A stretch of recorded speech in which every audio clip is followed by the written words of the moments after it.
তো hey everyone, welcome back to my channel, welcome back to our new blog. তো এখানে আমি আর আমার ভাই বেরিয়ে পড়েছি। যদিও ব্লগটা অনেক দিন পুরনো। তো আমি গিয়েছিলাম টিউশন পড়তে, ভাই গিয়েছিল আনতে, যেহেতু আমার সাইকেলটা খারাপ হয়ে গিয়েছিলো। তো এটা হচ্ছে তারই রাস্তা। তো তারপর আমরা দু ভাই বোন একটু যাবো বাজারে। আমার গলাটার অবস্থা খুব খারাপ, ভীষণ ঠান্ডা লেগে গেছে। তো একটু কষ্ট করে শুনে নিও। তো এখান থেকে আমরা বেরিয়ে পড়েছি। রাস্তাটা দেখো কত সুন্দর লাগছে, কত সবুজ সবুজ লাগছে, আর ভীষণ ভালো লাগছে। এটা তো বৃষ্টির অনেক আগের ভিডিও, তখন বৃষ্টি কোনো নাম পাত্তা নেই, রাস্তাঘাট দেখেই বুঝতে পারছো। আর এখন তো শুধু বৃষ্টিই হচ্ছে।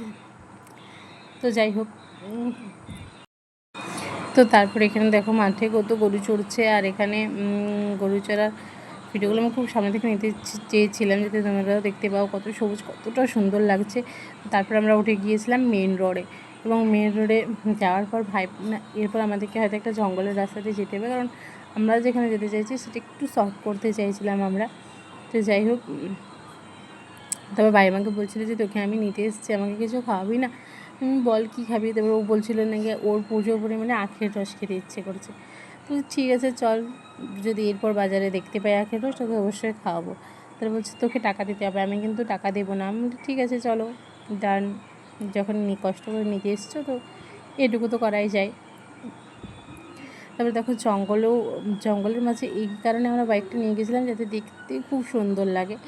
তো তারপরে এই যে দেখতেই পাচ্ছ এখানে আখের রস, কাকু অলরেডি আখ ছিলছে। আর ভাইয়ের নাকি আখের রস খেতে খুব ভালো লাগে, অনেকেরই ভালো লাগে, কিন্তু আমার খুব একটা ভালো লাগে না, কিন্তু তাও সেদিন আমিও খেয়েছিলাম। যাই হোক, কাকু কিন্তু খুব পরিষ্কারভাবেই বানাচ্ছিলো, সত্যি বলছি এটা বলতে, কিন্তু আমার একটু কেমনই লাগে জানি না।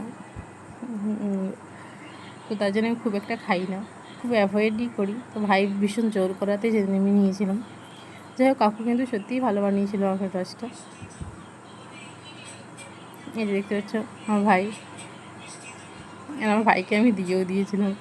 এই যে আমারটা দেখে ভাই একদম শেষ করে দিয়েছে, আর আমি এগুলো দাঁড়িয়ে আছি ভাবছি শুধু। তো তারপরে একটু কি ভাইকে দিয়ে দিয়েছিলাম, আর এই যে তারপর চলে এসেছিলাম চিকেন নিতে।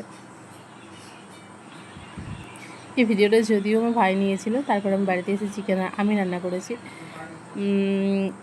তো তোমরাই বলো চিকেনটার রান্নাটা কেমন হচ্ছিলো, জাস্ট কমেন্ট করো তোমরাও।